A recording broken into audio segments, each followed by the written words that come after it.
What's up, everybody? Welcome back to your favorite wrestling podcast. It is the Monday Night Wave, baby. And we back. Yes, I know. It's been a while. I'm not going to say the punchline again, but it has been a minute. But we do got 4 complete reviews lined up for you guys today. But before we get into that, I go by Jay, a.k.a. the Lonely One, a.k.a. Pod Breaker, Pod Reed, Mr. Pod Jacob Freeman, because I'm Pod better than you know it. Kazushko Pod is in the building. Misrespect the jumper. But without further ado, it's time to, introduce the illustrious co-host. Mr. H. the Quattro, would you take it away from here? He is a wild card. He is the king of gorgeous. He is Mr. Sexy Ass Lottery. And that's not just me saying it. Everybody is saying it. His name is 4 letters, 1 word. Plain white rice. Plain white rice. Hero. And I am he. And shout out to anyone who gets that reference. It's your boy DT, and it's been so long I forgot most of my monikers. But we here, you know what I'm saying? All right, relax. The DEO, man. The DEO. The Oracle. The Bryson. Yeah, I can say that. Division is Tyson. almost done. Was it Tyson Miller? Bryson Miller? Who's the Ghost Rider? Yeah.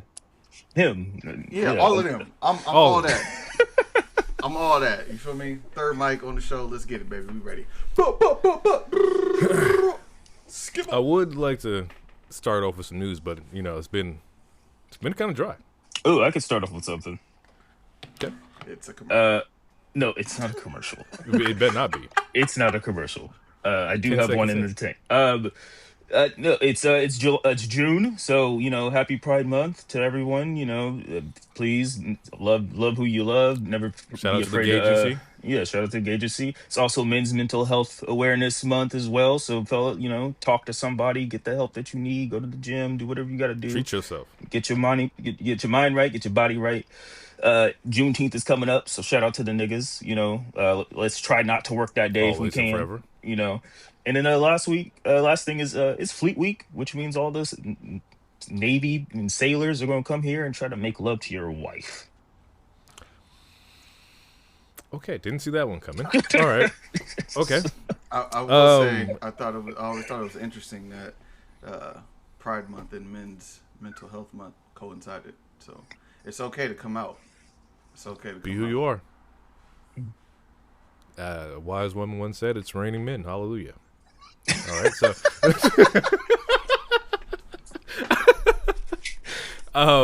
actually there was a small piece of news and we could talk about it, and I don't know all the details yet, but New Japan did sell. Oh yes, yeah. That definitely happened. New Japan is now under a different umbrella. I forgot the name, but the umbrella has now the monopoly of Japanese wrestling. I think they have Noah and DDT, if I'm not mistaken. So it's going to be really interesting. I don't know how Japan works as far as wanting to have everything under one umbrella. I do know that it wasn't DDT, it was Stardom. So they have Stardom too. And they're looking to actually separate from Stardom because they have other ties somewhere else. But yes, it's very interesting right now. And we'll see how that goes.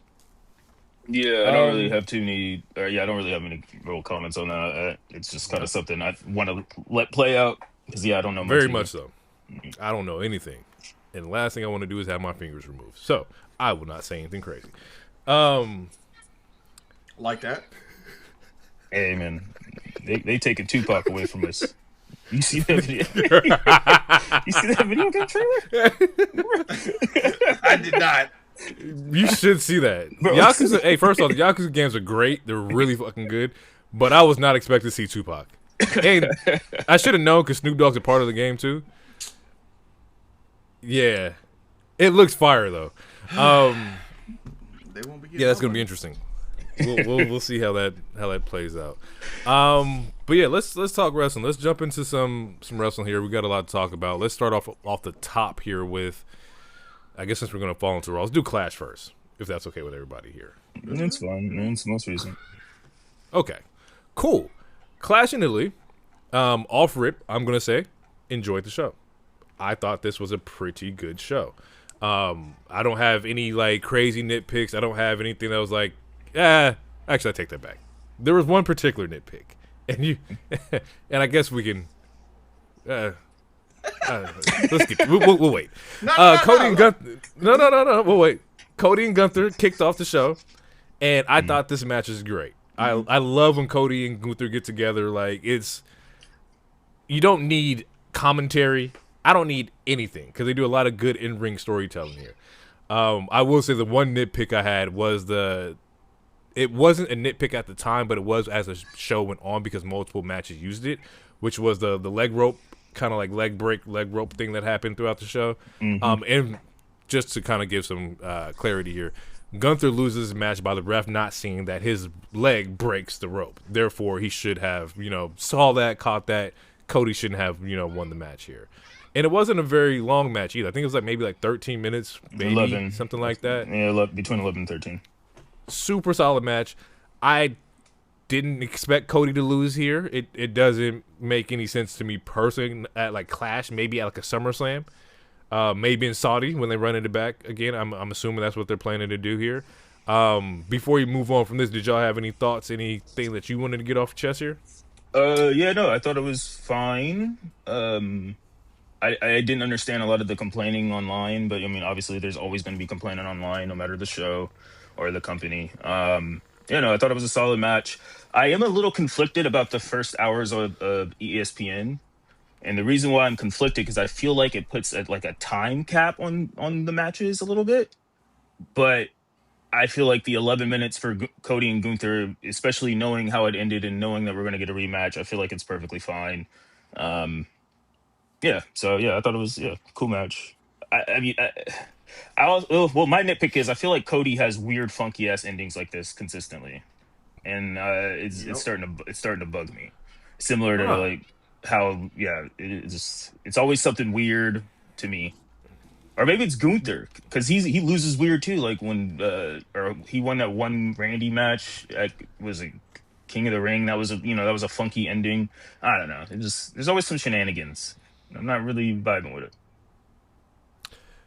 Now that you kind of mentioned it, I'm trying to think clean Cody wins, and it's hard to think about a lot of them against top tier talent. He can get a clean win on it's like Trick or whoever, but when it comes to the Romans, the Gunthers, the Randys, AJs, there's always something here that dictates from that.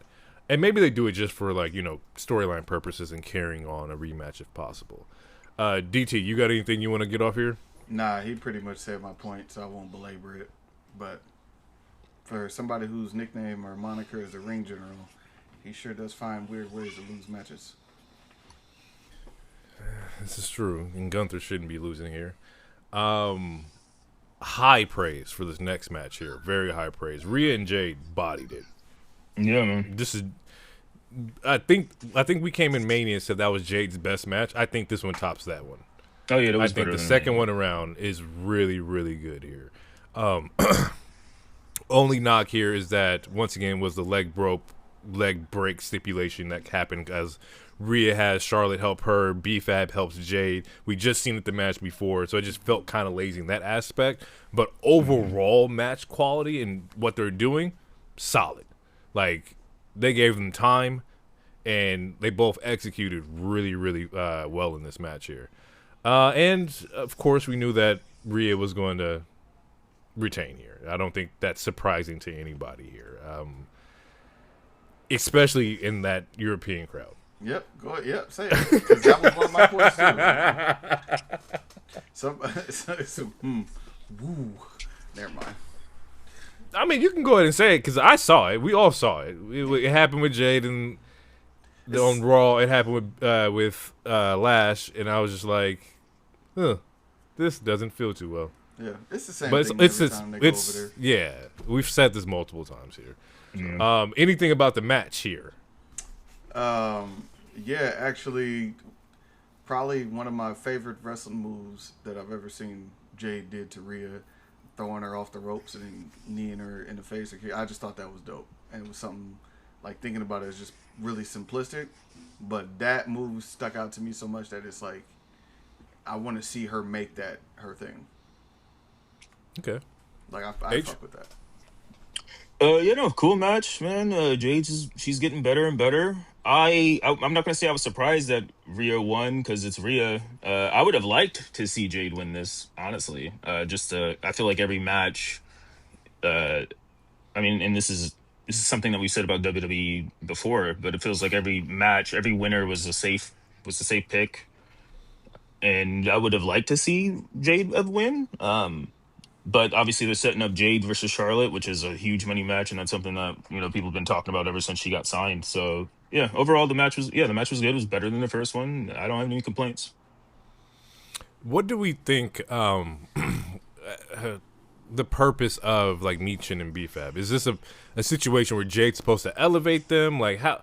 Because I'm watching them interact in this match because they're Jade's like heaters, I guess if you will, like her muscle. What are we expecting them to do? What like because you're gonna have to find some kind of character that's tied to Jade. Like how can we elevate them? If you were able to change something, how would you guys change something for them? I mean, not right now. Yeah, I agree. I feel like them being on TV every week is an elevation. Yeah, they literally went from yeah. Do we need them to? I guess the comparison here would be like be a stable name. Should they be like have like a stable name or something like that to actually solidify them as a group? I would like a name personally. I would like names for any group. I don't like when there's just tag teams where it's like, for example, or it would be like Ford and Dawkins. Like, no, give them a name, type of thing. So Right. honestly, I would like a name personally. It doesn't have to be anything crazy. I don't know if they can redo the baddies. I don't know if that's like a AEW trademark or something, but I mean, just anything really, just something simple.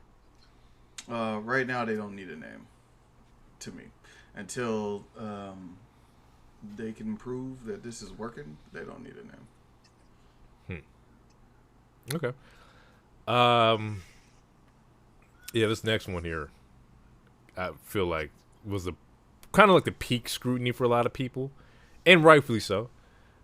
Brock versus Oba kicks off the first hour of or the non-ESPN hour of Clash here, and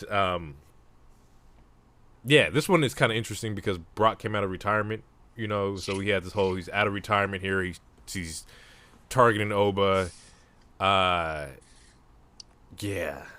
I don't personally feel too solid about this one here. I actually don't mind it because when we originally talked about Brock and Oba before they did the retirement angle, surprise Brock, give me more money, cut some niggas on the back end, and give me their salary angle. The thought was always that it was going to be 3 matches that was going to get them to SummerSlam, and it was going to be Oba's retirement match. So I don't have a problem with that. Oba had like it can't be Oba 2-0 going into the rubber match. So it like now is the time, like he had this moment. SummerSlam will be the match that makes or reheats Oba or makes Oba. It should be a last man standing match because to me that's Brock's match. I know y'all have had like a longer time with Brock, but seeing Brock against Roman in Tennessee in SummerSlam and that last man standing match with the forklift or the tractor, whatever that was, like to me that's his match. So going out that way would be the perfect send off for Brock. Do you think that it would happen too soon though? It wasn't like I think Oba had maybe like a month and some change before Brock came back. Like we didn't, and in between that month and some change, he was just doing open challenges. So there wasn't even like an ascension of sorts here. It was just Oba beat Brock, came in, squashed 4 other niggas, and then got F5 by Brock.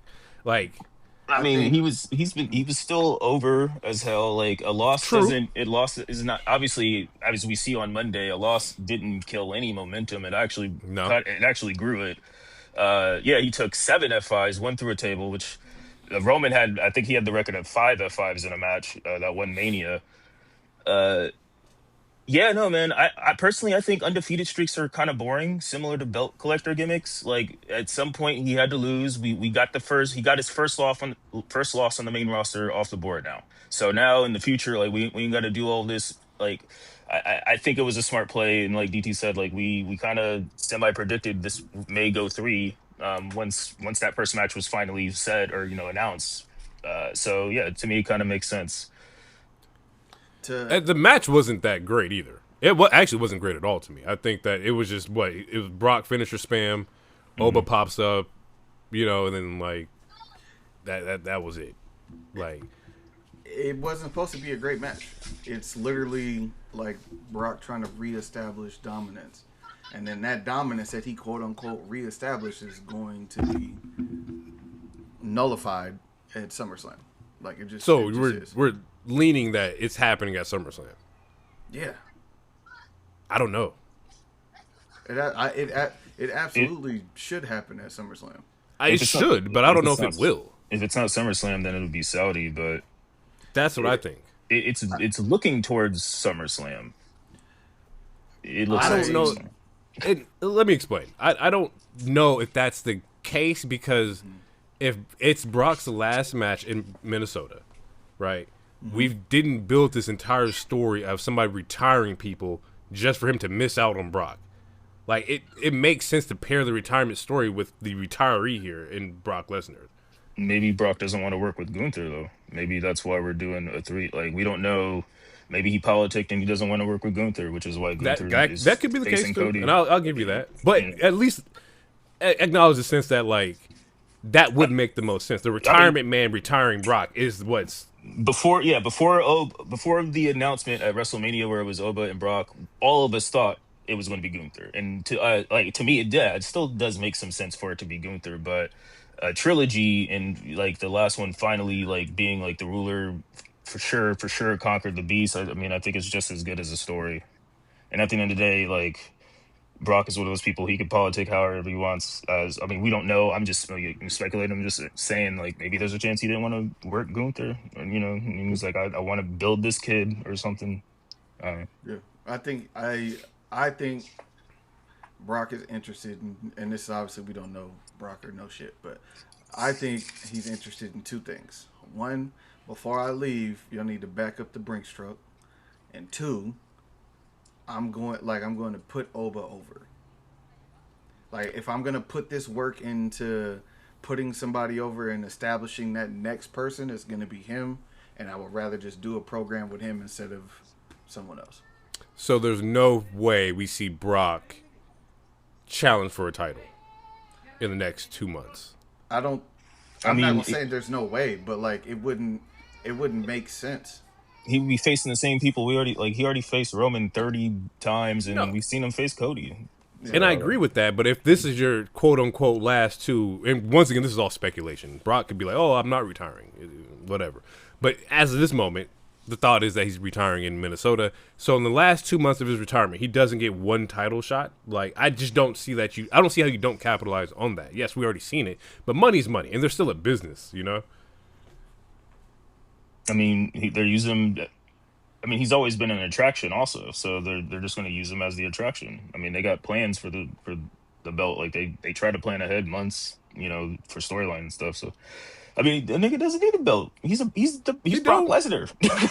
He don't. But it's still like, hey, we got one last title shot, and he can't get over the hump against Cody or Roman or whatnot. And then you just go into Minnesota. Nah, I think if I'm booking it, if it's me booking it, Too much logic. well, what you want me to do? Yeah, I would continue to have. Well, no, he's in I think whatever Oba's next King of the Ring tournament match shit is, Brock should be interrupting that match. Yeah, I believe it's him and Dom. Yeah, so that's how you get Dom past Oba, because Dom doesn't need to beat Oba. And But theoretically, explain that to me. wouldn't. What? Why does Brock need to interfere if Brock won? Well, so there's the one. Yeah, go ahead. There's the 1+1 thing. So it's very it's hot. Like we know there's going to be a 3 match. a third For match sure. because it's So I mean, so why would he interfere? Just to f with him if he wanted to. It's a simple thing. I honestly I don't know if that's going to happen. I'm on the fence of it. I don't think Brock is going to interfere, but like it's something a heel or someone who wants to f someone over. It's something they would do. So like DT's not far off with that. With even slightly suggesting that. Why would he retire and then come out and interrupt the nigga's entrance? The Brinks truck, nigga. That's why. Exactly. Well, I would challenge that one. I don't know if he asked for more money. I think they were threatening him with a lawsuit. Personally, speculation. But like, if he had you got 3-4 dates, you're supposed to make Mania, you're supposed to make this. Clash in Italy, you're supposed to make SummerSlam, and he just randomly tells no one he's going to retire. He's like, hold on, bro, we signed you for 2 more matches. You got you got to do these matches. We can hit the lawyer. It ain't like that's a possibility. It could be both, honestly, but that's a possibility. The more logical answer is Unreal. They'll try to spin it like they tried to spin WrestleMania 40 and give us that behind the curtains thing that now Nick Khan is saying wasn't even valid and real. They're gonna try to spin it, but no. If a motherfucker stands up, is crying, stands up and puts the X up, we know what that means. Like this is not a work. This is real. I'm out. He had Paul Heyman crying. That now Paul Heyman's reaction the next night, whatever. But that initial night, it was probably only him and Heyman that knew that. I'm putting this kid over. I'm out. And they probably was like, "Hey, we do have you for this. Do you want more money? Is that what it's gonna take?" I don't think they were like, "We're gonna sue you." I mean, yeah, no, it might not have been like those exact words, but it's like if you do have a contract, you gotta. I mean, we can negotiate on this contract, but you did sign a contract saying you're gonna hit these dates. So it could have just been a meeting, and he's like, "All right, fine, fuck it, I'll do it. Just give me a couple more zeros," or so. It could have been all the above, really. Okay, so let's put out another hypothetical, right? Mm-hmm. It's Oba Dom. Winner goes to Saudi and Night of Champions here, right? Let's say Brock doesn't interfere and Oba makes it to the finals, which he should, based on who he is and how he's been dominating. Does he take that first L or another L against a Seth Rollins or somebody like that? I think it's more logical that he would interrupt that match. Brock would interrupt that match, since we keep talking about his relationship with Saudi and them wanting to see him. If he comes out that match and F5 is a fuck out, or well, he didn't even do Suplex City this last time. It was just F5s. So if he comes out this time and suplexes him 3 or 4 times and gives him an F5, that's the pop that you need for the Saudi crowd.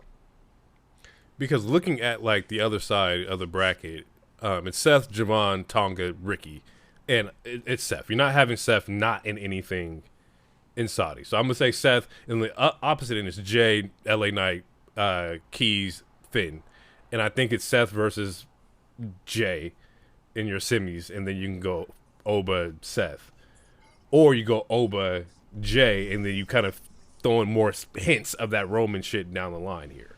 So it's like that Roman Seth match is happening at SummerSlam because it was supposed to happen at WrestleMania, and they did. Yeah, I think they heard you, and they're trying to strike now while everybody is healthy. Just fucking do it, and then if you can make it to, and again, like it's no disrespect, but if everyone is healthy and cool and no one's taking time off, and you can make it to another PLE, run the shit back if you want to, if it does that well, which we think it will, but do it now. Like don't wait for it, just do it now. And it's like I do fuck with Dom, but it's like I just know Saudi makes sense for Oba and like Seth. I think that's a really good match on the card that has nothing to do with like a title. I think you could do Dom and Seth, and they would fucking kill it. But I just think the more marquee matchup here is Oba and Seth.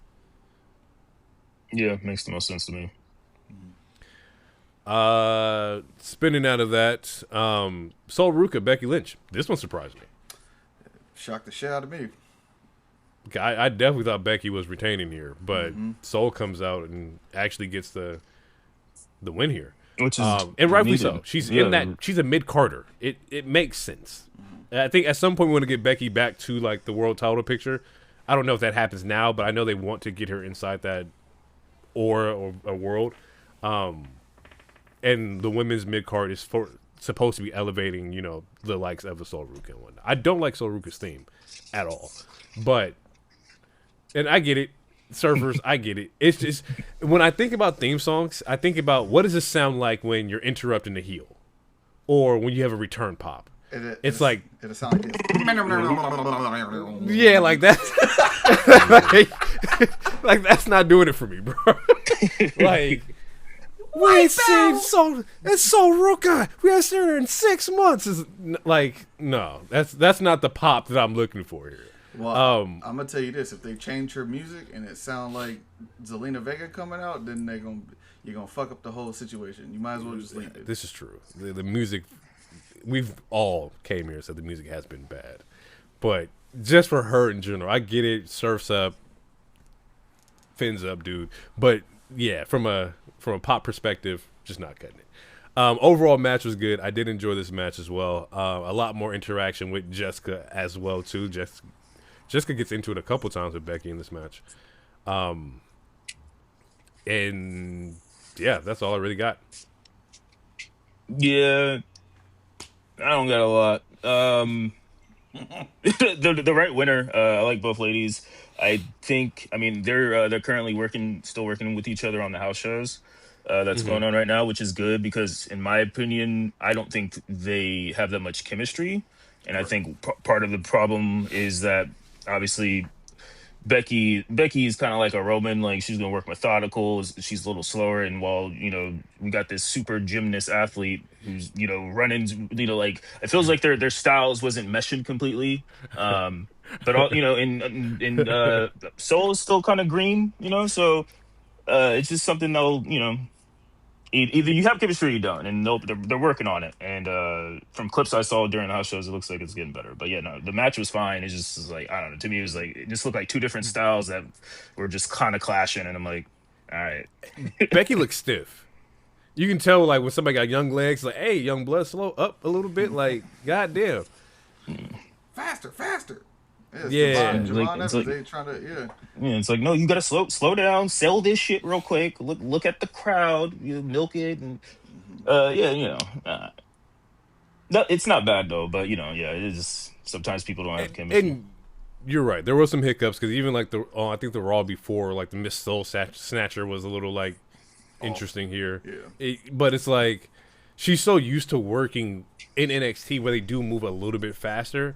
That like when you come to the main roster, you do have to slow it down and allow time for your opponent to like catch up and connect. Like because not everyone's an athlete. I mean, they might be athletic, but not everyone's an athlete. And like she was an athlete, Fair. So, yeah. She's like, you're not in your spot. You're moving too fast, nigga. And actually, that did happen during this match, but the way the camera was panned. Oh yeah, with the leg thing. Yeah. But yeah, there was supposed to be a leg drop from Becky, and it ended up being one. But Sol Ruka was laying the wrong way, and she had to tell her on the wrong way, turn, wrong way, and she had to turn like 3 times. I was like, oh shit. I do remember that. Becky was doing the Cena. She was calling the spots out. You could hear her call the spots out, and rightfully so. That's always been her thing too. Like her and Cena, like they're you could always hear them talk like all the time. And I respect it. Once Cena told me why, I respect it. He was like, I'd rather have like the crowd hear me and make sure you can hear me versus you not hear me and fuck up the spot and we have a whack ass match. So like I get it. Here we go. Roman Reigns, Jacob Fatu in a what the fuck is tribal combat? Bruh. ISO for hero. And I watched this match and I was so frustrated because what is this? Like, it's tribal combat. Like what the fuck does that mean? Like it means we're in the crowd fighting, we got some chairs, some tables, like what? We're gonna slam the steps on his fingers, like what about this is tribal? I've been saying it. Go ahead. I've been saying it. Bro, they could add anything, bro. You want to add a pineapple? A palm tree? Bruh, put a lay somewhere. Like some spears, a couple shields, anything. It can even be a cinematic match. Fight in the sand. Like, a Hawaiian pizza. like fighting some dirt, Give me bro. something. Honestly, like, hey, I hate this match. I think it should have opened the show. Um, man, I do not like this Roman character. I do not like this bloodline stuff. It makes no sense to me. They use the word neutered, so I'm gonna keep using the word neutered because They did say that. the commentary used the word neutered. They changed it on the latest, the next show. On the They edit, changed it. yeah, that shit was Cool. crazy. So you can't say neutered. He's been I'ma say neutered. domesticated. Oh my gosh, they had this nigga coming out in a goddamn Olive Garden's mechanic suit on Monday, bro. That nigga said, "Tell me when." I'm so upset. I'm gonna stop talking for a little bit, but I do not like this bloodline stuff, especially when we talk about Monday. But Anything from the resident tribal? I always got to be the resident tribal. Because you are. It's- You got a timeshare, nigga. You got a timeshare. That's funny. It's really simple. The stipulation is simple. It's anything goes. The winner is the tribal chief. That is literally what the match means. They call it tribal combat because it's supposed to be an agreement amongst family that this is, at the end of the match, this is what is going to happen. This is what we're fighting for. That's all it is. Like, this whole, it needs a theme. I need to see sand and spears and shields and palm trees and pineapples. Like, it doesn't, it's anything goes. The winner gets to say over the family in wrestling. That's literally just what the stipulation Now, is. that's just a regular DQ. DQ. That's a regular DQ. It's not, because that stipulation is different. Hey, you know what, H? You were absolutely right, because on the wiki here, tribal combat was highlighted. And I was like, I wonder what they define tribal combat as. No disqualification match, also known as no holds bars, anything goes, extreme rules match, or tribal combat and bloodline rules for wrestlers in the NOI family. It's a no DQ match. Just call it what it is, my nigga. Like, And the thing is, it's for the title. And the whole thing is, if you have the title, you're the head of the table. So fighting for it to be just the chief doesn't. It's you're putting a hat on a hat. You're fighting for the title because he says the title's going to change my life because I'm going to get extra money. Blah blah blah. Like you don't need to be the chief They already per fought se. for it. They already fought for the title. They already fought for the title. But that's what the match was for. The nigga This held match the was belt for up the title with and tribal chief. Yeah, but At Backlash, that was at Backlash. At Backlash. At Backlash, that match was for the belt. That was not for the moniker of tribal chief. We have like, God, see, and this is why this nigga think I'm a resident tribal chief member. We have seen that match specifically not have anything to do with the belt at the Raw premiere on Netflix. It was tribal combat then. So while you're doing your wiki and looking shit up on the internet, if you pay attention to what the commentators are saying. But the difference Hold on, with let me that talk. is, I didn't interrupt you. Let me talk. Give me a second. If you're paying attention to what is being said on television, you will understand that the tribal combat is specifically for the position of tribal chief in the family. Bow, hey, headshot. Loner, if I'm not mistaken, that Raw opening show, right? That was because Solo had the Ula Falala the entire time, so that's why it was a tribal combat match, and he was trying to get the what was symbolized as the chief. Okay, so that's where there's a difference. Look, bloodline shit confuses the fuck out of me. Like, it's so bad. It is so frustrating.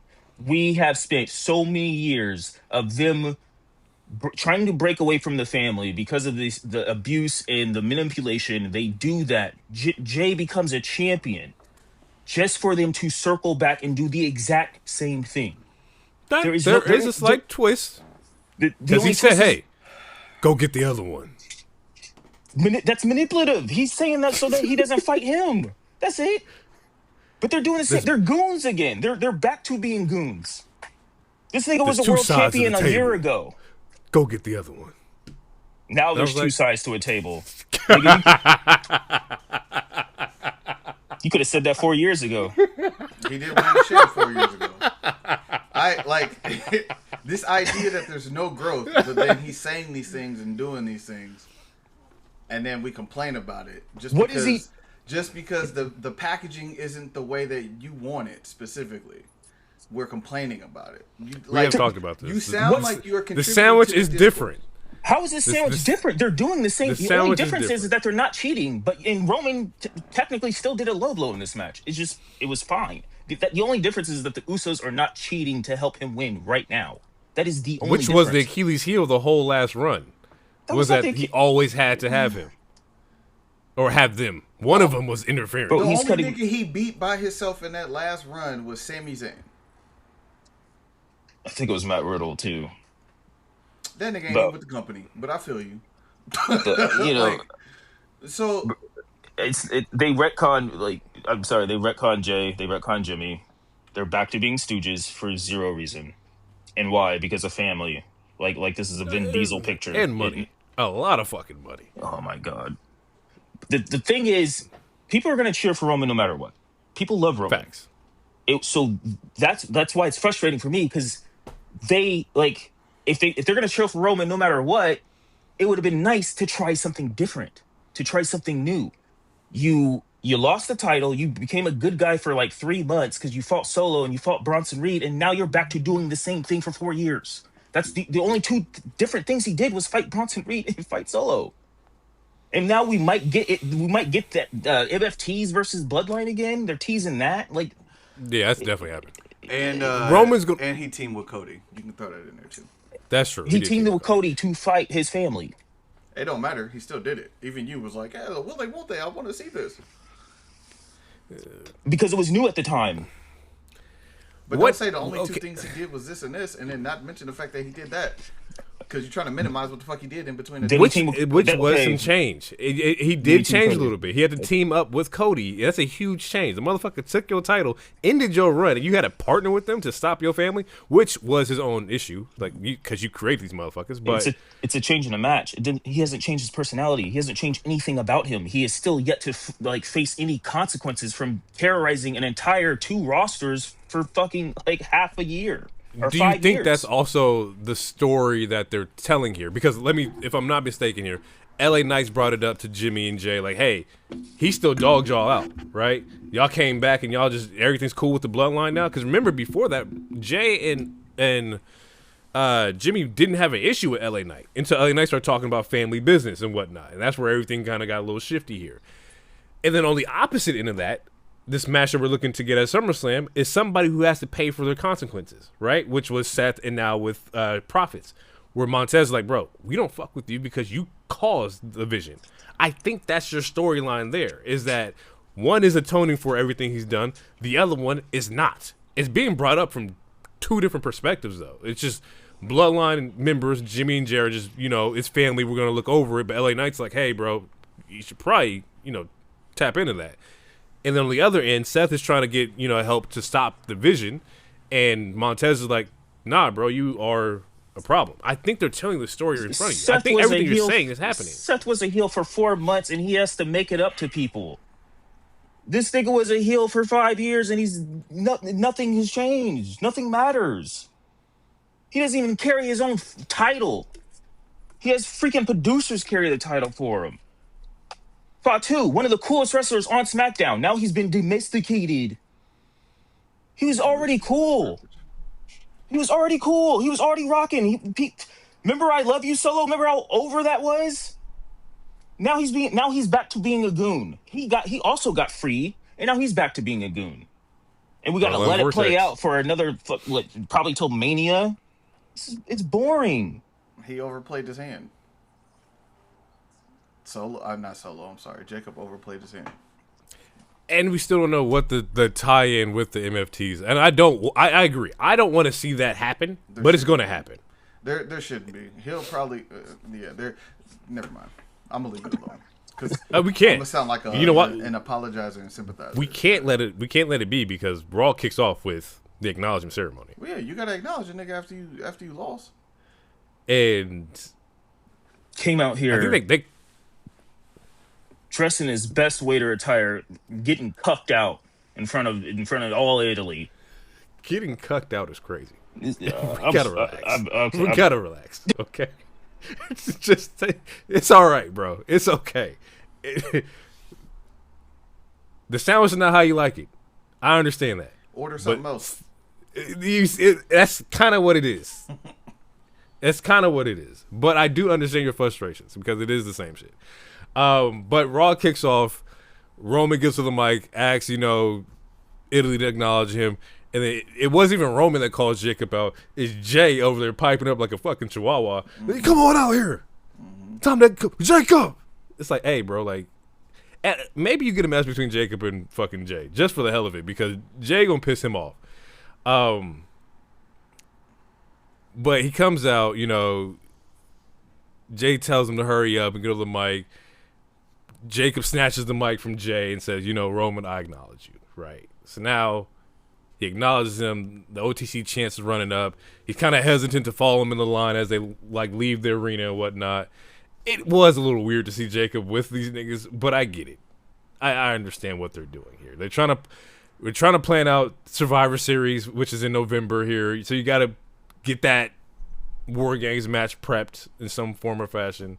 We do not have War Games, just in general. We don't. Put the gimmick away. Like, just tuck it. Don't. Just tuck it. Put it away for like 3 years. I said this last year. Like, just put it away. Just tuck the whole gimmick.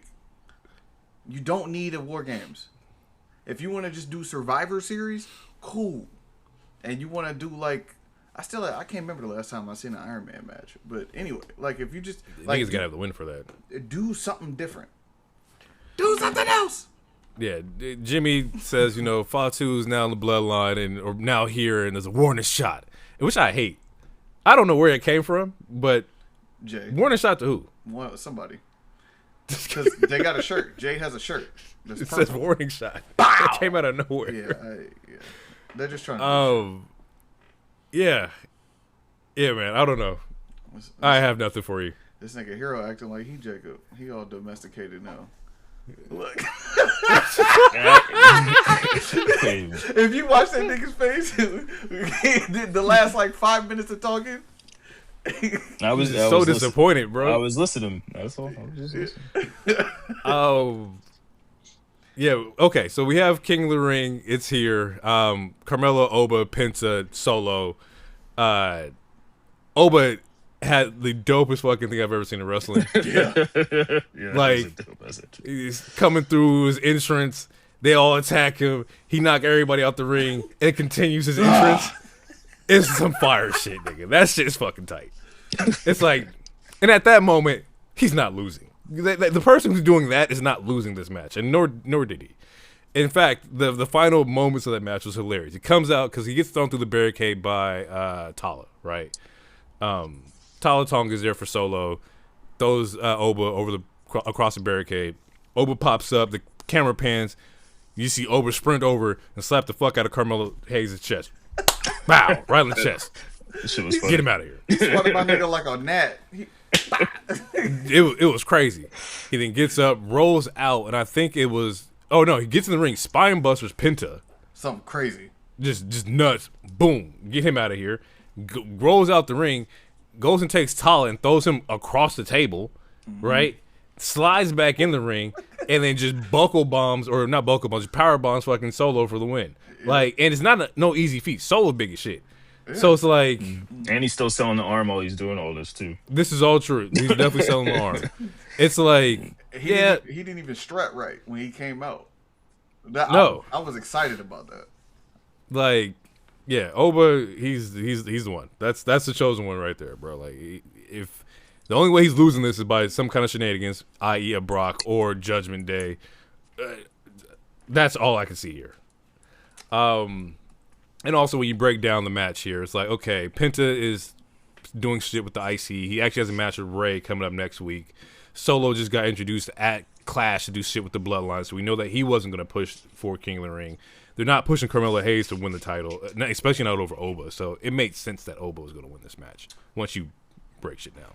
When I broke it down, I had Oba losing because of the Kimura. I figured he was going to come in hurt. They were going to jump him, get him out the way, and Carmelo was going to sneak a roll up. Like, that's how I had booked that match. So, the fact that didn't happen. The other thing I'm going to point out is Oba's entrance when he comes in the ring and has a spotlight moment.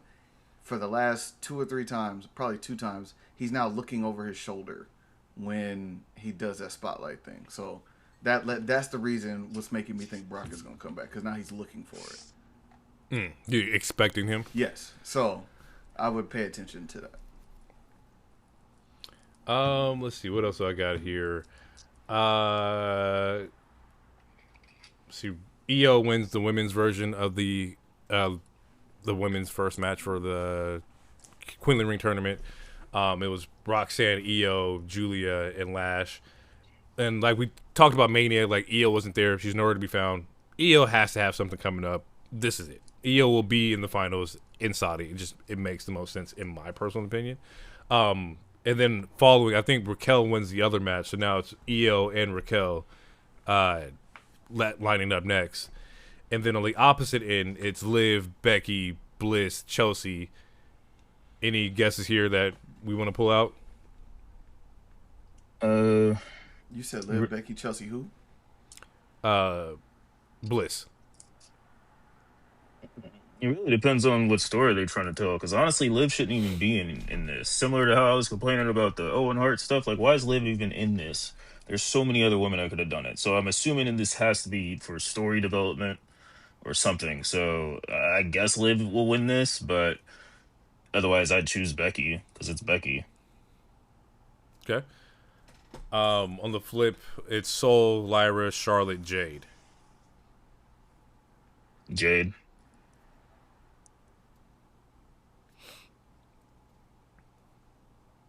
Or Lyra. I'm going Charlotte. Oh, you did say Charlotte, huh? I don't think Jade and Charlotte. Sorry, Jade and Charlotte probably cancel themselves out. So, yeah, I don't think those two finish the match. Whatever they do in that match is going to spill over into an actual match, maybe at SummerSlam or something. But those two, to me, they're not going to finish that match. So I would probably go Lyra since she has the tournament experience. Because Soul is already the champion. Yeah, Soul's the champion, but I wouldn't be surprised if they make her go through this one round just because she's the new hotness. Because Lyra, I think, was the IC champion when she was in the Queen of the Ring as well. So I wouldn't be surprised if she goes a little further just because she's the new person. Well, Lyra wants a shot at that belt too. So yeah, that is true. She true. already said it. So now that you mention it, it does make sense to where if Becky does move to the next round and it's either between Soul and Lyra, you get some kind of callback. Whether it's Soul and the title and the IC title IC title match that just happened, or it's Lyra and we know the history between Becky and Lyra. So it makes sense. Also, I think you get a great match if it is Lyra and EO, but I think they're going to go babyface and heel. So it might make more sense for EO and Becky to go at it. I don't see them doing two baby faces, although I don't care. But I just think for storyline purposes, you need somebody to be the bad guy. Is the final match is in Saudi? Saudi. EO and Becky. I mean that's a Mania match, honestly. Now we're speaking money. Exactly. Like EO and Becky would be fire. So yeah, I can see it. I got EO and help me out, Raquel. Well, EO and Raquel face off next week. Yeah, so I got. They're on the same side. I got Raquel. Okay. That's the EO. So Raquel, Lyra. Main event is Braun versus Seth. At first, I thought this was going to be the King of the Ring lineup because they were both like in the tournament. But they gave this to us for free. And I'm not complaining because this shit was fucking fire. I think Braun was going crazy. Like, yeah. If we talk about people slowing down, he got to slow down. Just a little bit. Just a little bit here. I think they got to pull him back a little bit. I think this, not only this tag thing pulling him back, but I think they're genuinely trying to pull him back a little bit, so he has a little more time to simmer. Sometimes you make a dish and you cook it too fast and it's not quite cooked in the middle, so you got to recook that thing. You call a nigga Hot Pocket? Nah, because the Hot Pocket suggests he's only here for a little bit. Brock's gonna be here for a while. The match is solid. There was Montez comes out and helps out Seth here. Honestly, we didn't even talk about it, but like Logan's out, so like there's a reason why Braun is the tag team champion is because Logan tore his tricep at Saturday Night Main Event, and so now the Vision only consists of Austin Theory and Braun Breaker. Yeah, there's rumors that they're gonna try to add somebody new. Who? I have no idea. It could be anybody, but I don't know. And do you want them to do it in a masked man form? Absolutely not. Unless they are a luchador, no. Could it be Chad Gable? I mean, it looks like he's a face. God. I mean, it looks like he's going to be on SmackDown, which is a good change of scenery. Yeah. I mean, if he's not going to be with not American Alpha, Creed Brothers, then add the Creed Bros. They need something to do. Well, we know Maxine is already flirting in that area. Like, so they're going to add Maxine, I assume. Yeah, probably.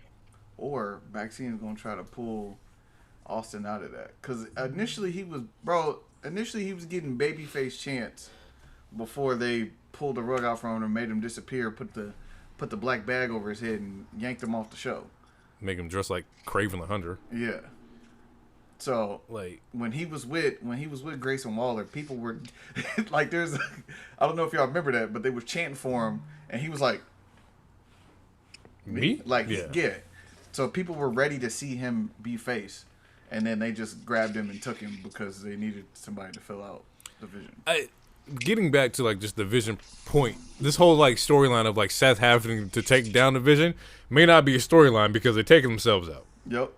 I think that's why. I think that's another reason why they had this match, because they're just trying to end this feud now. Like they had a Backlash match. Now people keep getting hurt again. They were like, let's just get rid of it. We'll probably get a call back, for the King of the Ring tournament. But other than that, I think this is like, all right, let's try to separate these people because this has been going on for a while, and that's even despite the injuries, this has been going on for a while. So if this is it. And this is, I don't know because I don't know what the writing room does. Should there have been a moment where Braun had the belt for maybe 4 weeks? I think when I said they're reining him back in, I think he wasn't ready. That's what I think. I think he wasn't ready because even before the injury, the hernia injury, he was having issues with his promos with Punk. Yeah, and we saw that, and then everything just culminated, and so that like sometimes that's just a sign. You just gotta pull somebody back for a little bit. Okay. Because how you gonna heat him up? Would you? There's everyone's already in the middle of storyline. That's how we got here anyway.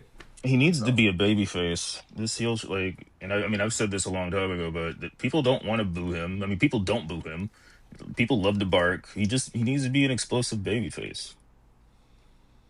But to do that, I feel like he needs to go. I think he needs to go to SmackDown. I was just gonna say that, but who do you trade? Who do you send back to Raw? Cause you got to give him back something.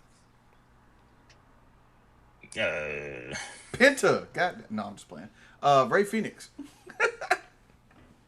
That's not what happened. You ever play Madden and try to like trade Aaron Donald for like a kicker? That ain't happening. Yeah, you know what I do? Change Aaron Donald's position and change his position to something he's bad at. Drop his overall down to 58. Trade him over for a 7th round pick. Switch him right back over. Yeah, I don't know who SmackDown could offer, but I do agree with like a change of scenery. I'm sorry, Keys.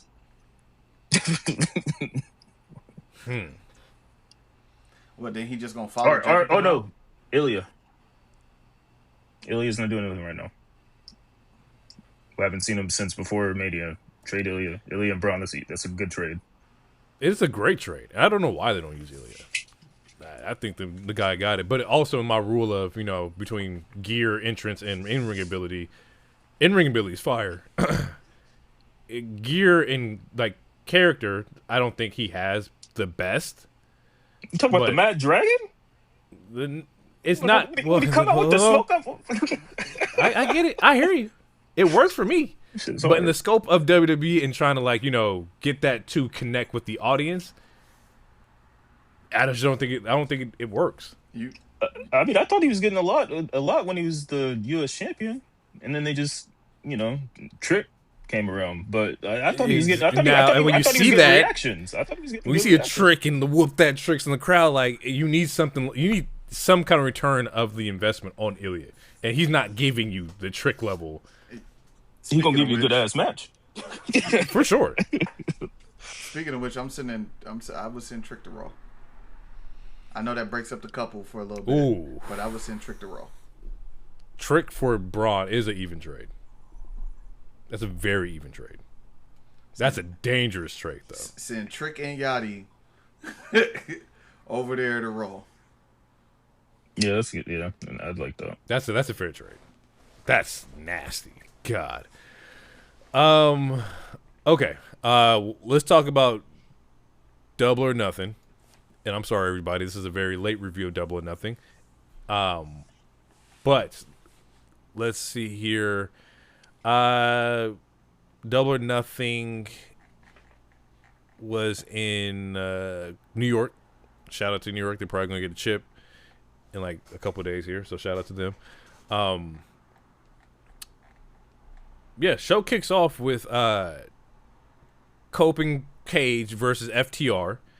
And we talked about pre-pod to where it was an I Quit match. I don't think, first off, nobody bled, and it's because they couldn't bleed in New York, and so you had a way more, calmer and tamer, calmer show. And tamer. They set a nigga on fire, bro. In the first match of the show. But did he bleed though? No. But shout out to the New York Commission. That's also why this pay-per-view was fire though. Because every match wasn't nobody bleeding. Nobody was bleeding, yeah. Not intentionally. Darby did bleed, but I think just Darby took a crazy fucking bump off that table. Yeah. Even John Moxley had to keep his red mask on. And he did. He was thriving for the chance. Cope and Cage become World Tag Team Champions in the I Quit match. We get the return of Beth. She comes back for a little revenge here. Beth who? Copeland. Oh, okay. You trying to catch me? Yeah, I was. I'll call her Beth Phoenix. Her mom named Beth Phoenix. That's all it's gonna be. Beth comes out, get her one-on-one with Stoke, and I enjoyed that. I enjoyed the entertainment aspect of it. They gave you maybe 10 minutes of match, and the last 9 was like shenanigans. And I enjoy that breakup because as much as they can go for 20, 25 minutes, nobody wanted that to happen here. So no, it was a good start to the show. It was a good start to the show. Feel good moment. Yeah, and some crazy spots. I don't like a tag team I Quit match personally, but the match overall was a good match. I just don't like the concept of that gimmick. Like in my mind, I feel like both niggas gotta say I quit, and if they don't, then one nigga gotta leave while you beat the other one up until he says I quit too. It should be an elimination or something, in my opinion. Because that's funny. Because if we're in a match and one of y'all cost me the title because you decided to say you quit, I'm gonna be hot. So at least give me a chance to keep fighting. You know what I'm saying? Fair. I didn't quit, but you did. I respect. Of course, they were going to move on with the belts. We all know what the plan is. It's already shown a long time ago. Was Edge and Cope and Christian versus Bucks at All In London. So that's going to happen. It might be a triple threat. FTR are going to need to do something. No, new plan alert. Ding ding. Got the drop on you. It's going to be Cope and Christian versus another day.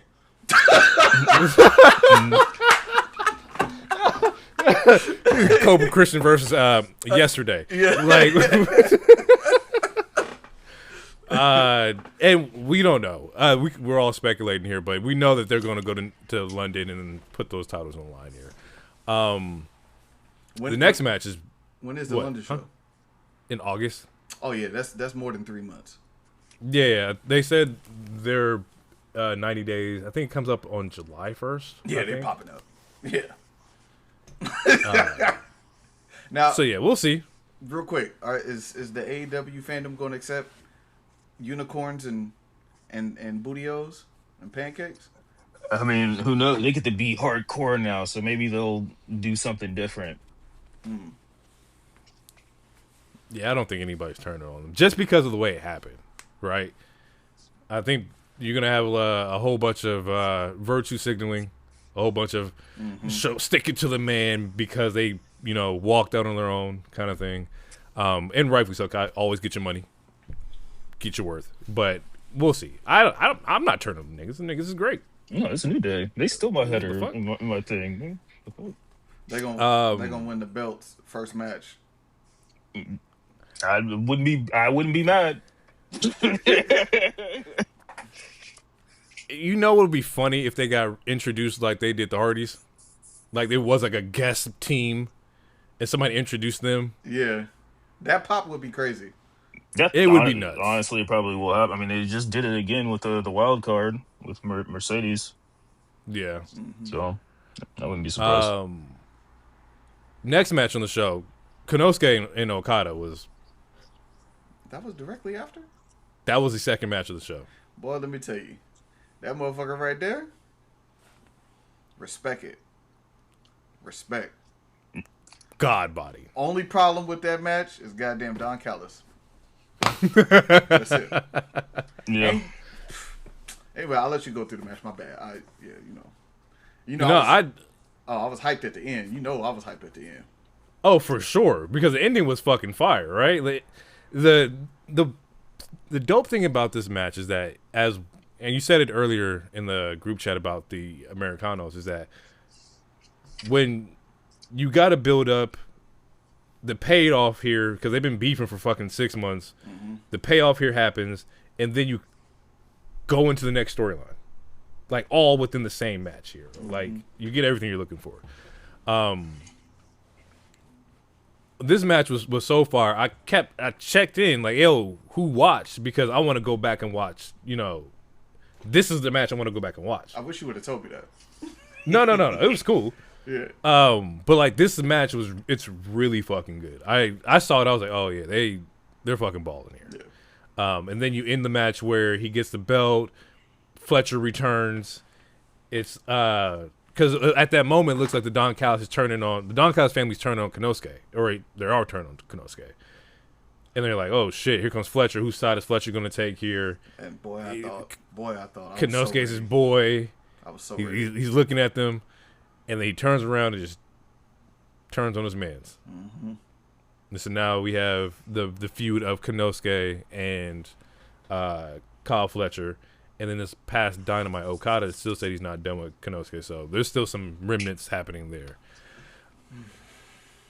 Yeah, overall, good match. I love this Fantastic match. Very much. Very One of the best matches on the show. Yep. Pisses me off because this lazy bastard. This is exactly what this. he turned up, bro. This shit was fire. That's what makes me upset. If you just wrestle like this a little more often, just a little, just like try. I know you can do it. Like he proves that he can do it like once a calendar year, bro. And it pisses me off, bro. It's like you're just building your spirit bomb to have your good ass one match a year, bro. That pisses me off, bro. Like that's what I'm talking about. This lazy. He just checked out. But in here, he's like, oh, I'm going to lock in because it's my dude. It's my Japanese homie. Lock in all the time. Fucking locks in, bro. And the funny thing, he should have been world champion by now, honestly, like, personally. Yeah, but the thing is, like if he's giving you... If he gave you this all the time, he would be. And he should. Hey, he's Snorlax in the cartoon. I don't know about the game, but he's Snorlax in the cartoon. Niggas couldn't move Snorlax, couldn't do nothing with him. Then when he finally set up, he started smacking niggas. That's all. Konosuke, He the type of parent that'll be on the couch and be like, "Hey, don't make me get up." for sure. We talked about it. Konosuke had enough badges. Yep. Okada obeyed. That's exactly what happened here, bro. And he gave him a fucking classic. Going through these next ones here, Athena moves into the next round after she beats Mina. So Athena, real quick, yeah. I don't know if this is a controversial take or not, but I'm glad that they had this match because it was that way you have 2 women matches on the card.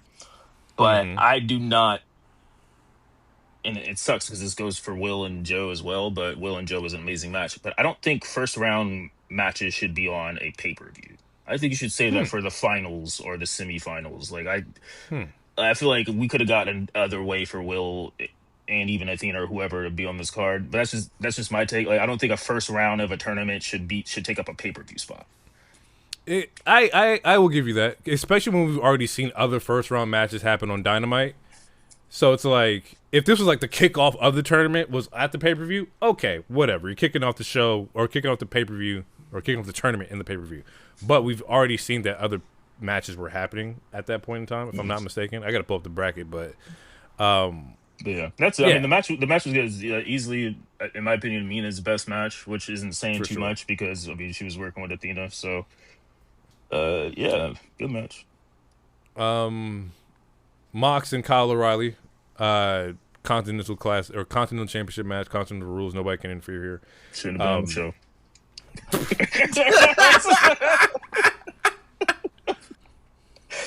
Sorry to cut you off, bro. But I mean, we talk about it every pay-per-view. There's always like 2 matches that you could have just kept that on Collision, big dog. Like it's fucked. It's fucked because they balled the fuck out. But it's like, we don't. There's no stipulation here. I don't need. Yeah, this one was only for Mox because Kyle was up 2 or up. I think 2-1 on Mox. I think something like that. Something like that. So like this is just Mox getting his lick back, and he like fucking ball out. But it's like, we don't need this on the show per se. Yeah. And then they end with a handshake. It's like, bro, are you a villain or not? I don't understand the Bloodline. I don't understand the Death Riders. I don't get it. I think Mox is just in this era of respecting people that step up to him. Pretty much. I was whooping Prison everybody. Rules?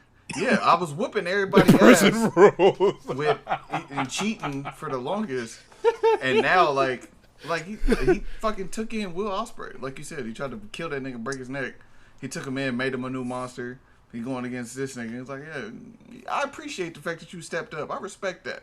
Don't do it again, but I respect it. But that's been his whole MO from the jump, though, is that like he wants people to step up. The locker room was full of niggas, full of the Dark Order. Them niggas wasn't stepping up doing shit. So now he's like, yo, anybody who steps up, we respect it. And he's forcing niggas to level up. Bleach. That's a force niggas to do that too. This is true. It happened. Them niggas came back better wrestlers. Extreme measures, but it worked. The bleach disinfected all that pussy just they had. It disinfected all that shit. All it takes is one time to realize, you know what? My bad, boss. I'm gonna do my job. I got you. You're right. I was settling. You right. I'll never settle again. I'm sorry.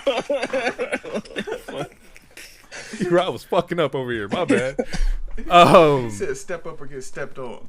And pretty much, that's exactly what happened.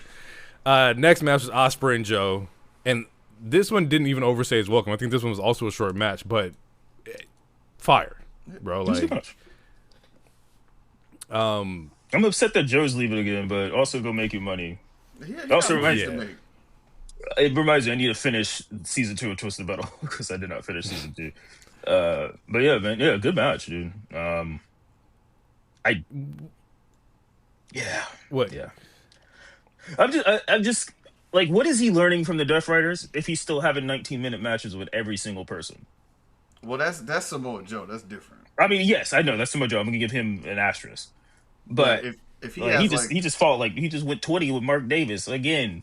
I don't know. I'm just curious. Like, what are you learning from the dojo are from these people who are trying to make you a killer ahead of Wembley, assuming that he is going to Wembley. It would be a sin not to have him win this Owen. But yeah, I'm just like, what are you? I just don't understand what he's learning. He used a submission move Stronger in like numbers. once. He beat Mark with the submission this week Or after so twice. giving him 3 fucking hidden blades. He learning how. Yeah, not to it's get funny his neck 'cause- broke. Because it's like he's It's not funny that wrestling you mention different, really. Like, I mean, besides using the submission a couple times, he's not really wrestling it. Like, so I just want to like, I want to see the again, when we talk about character growth, I want to see what's changing about you, because right now nothing has changed about you besides you hitting an arm bar every once in a while or something. You want a white T-shirt and a bald head? Oh, please no. I just I don't know, bro. Just I want to see what the finals look like and kind of see how that keeps progressing, because it was just the moveset, right? So we've seen the arm bar, he's using those. Like, I want to see what the next step is for that. I'm pretty sure they have that planned. But you are right. What comes next after this? What's going to be the character change? Are you going to go to the point to where, hey, you bring back the move that injured, Daniel Bryan? Is that something that you're willing to do? Is he going to bring the Tiger Driver back to actually get the job done? A move he hasn't used in 2 years? The last time he used it was against Kyle, wasn't it? In the cage match? Or am I tripping? I don't think he's using it. I think the last time was Bryan. I don't think he used it against Kyle. That was the whole storyline after Bryan got injured, was that he's never going to use the move again because it hurt him. But I would love to see something like that. Like, oh shit, he actually used a Tiger Driver, and that's something he said he wasn't going to do. Right. I honestly is okay. So wait, I don't know what the bracket is right now, but I feel like the end game is going to be him versus Swerve, right? Yeah, and which would be a rematch of last year. Yeah. Or the year before, where Swerve had the belt and Ospreay challenging him. Because Ospreay challenged him mad early for the title and he lost. Yeah. I think Swerve had won the belt in like April, then Forbidden Door was probably like in June, and we're like, yeah, Ospreay could win, but that would be a short run for Swerve. So yeah, it's gonna be him versus Swerve. You do that in San Diego at Forbidden Door, and then Ospreay moves through, because Ospreay can't lose. This is not the year for him to lose. It should not be. Let's see, you're going back to my show. Next match was Swerve and Bandito. Gas. Bandito's a freak of nature.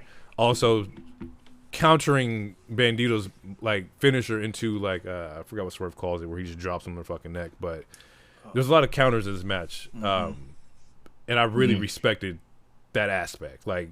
Yeah, there's finisher spam, but there's also we're seeing people adapt to what you got planned. And plus, we knew that Swerve was going to win this because the next match was fucking Brody.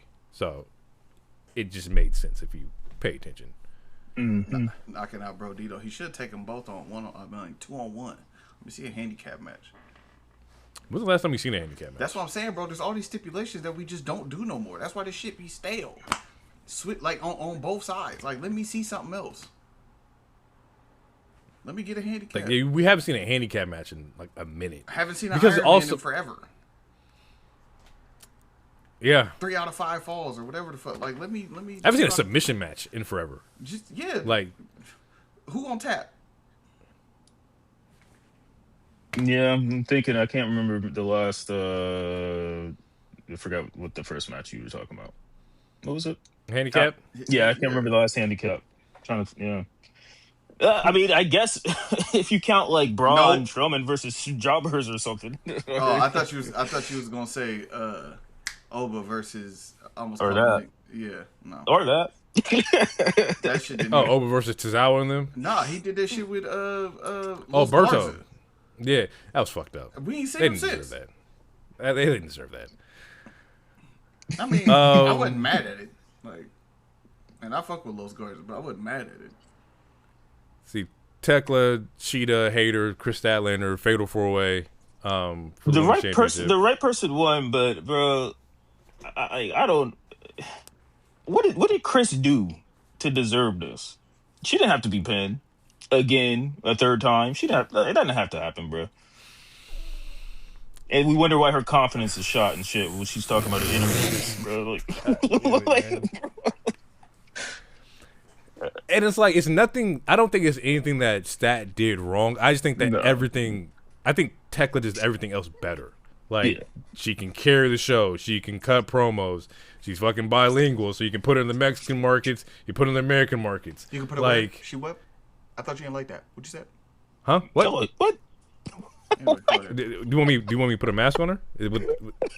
Somebody can speak Spanish, and that now I gotta be like, oh damn, I don't like you in other markets. I'm just asking questions. I'm just a black man. You can continue. Questions. Hands up, don't shoot, brother. Continue. Put a mask on her. Give her sombrero. Call it El Grande Tekla, and then I'll have an issue. Hey, if the homies in the body don't have an issue, bro, I ain't got no issue. That's a cop out. That's such a cop out. It's not. That shit was fire. Anyway, Tekla and them. Yeah, Tekla ends up winning this match. She goes forward. She actually cuts a promo on Stardom for Forbidden Door and spits on the goddamn logo, which I ain't never seen nobody do, male or female, which is some crazy fucking shit. I ain't never seen anybody just like. Well, at kayfabe, yeah, she got kicked out because she beat up the manager or some shit. That's true.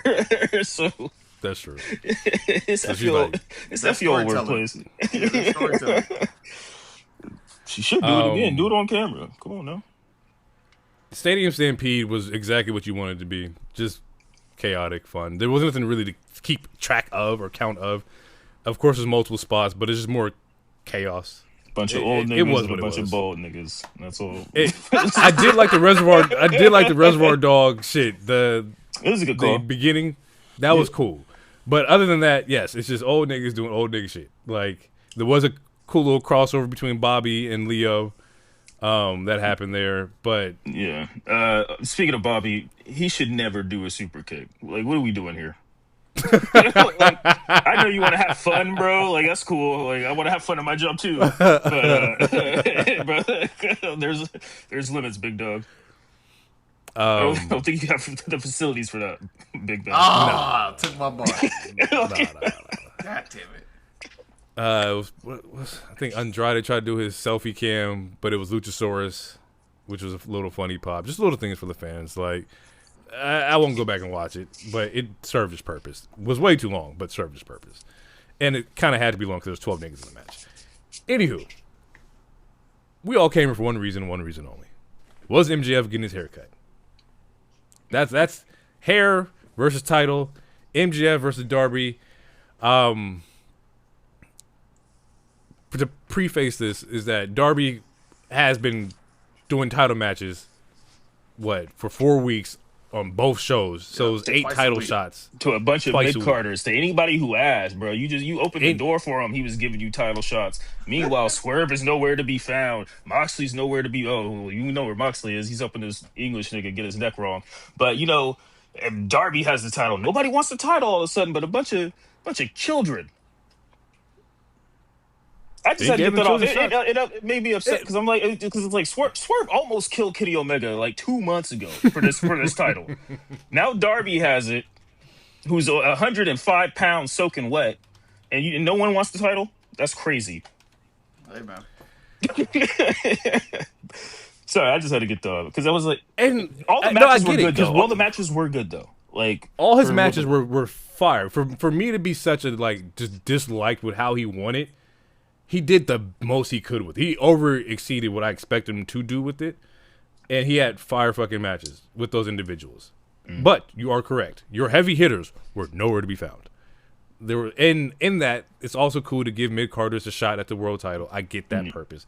But also, where are the danger niggas? Where's the red flag niggas? Where are they at? Like, everybody's occupied? Joe didn't want nothing all of a sudden? Like, nobody wanted this? Is there a world that we live in where Swerve, Samoa Joe, these niggas that at the top of the card was like, Darby's not even worth the opportunity of fighting? Maybe they look down on his shenanigans.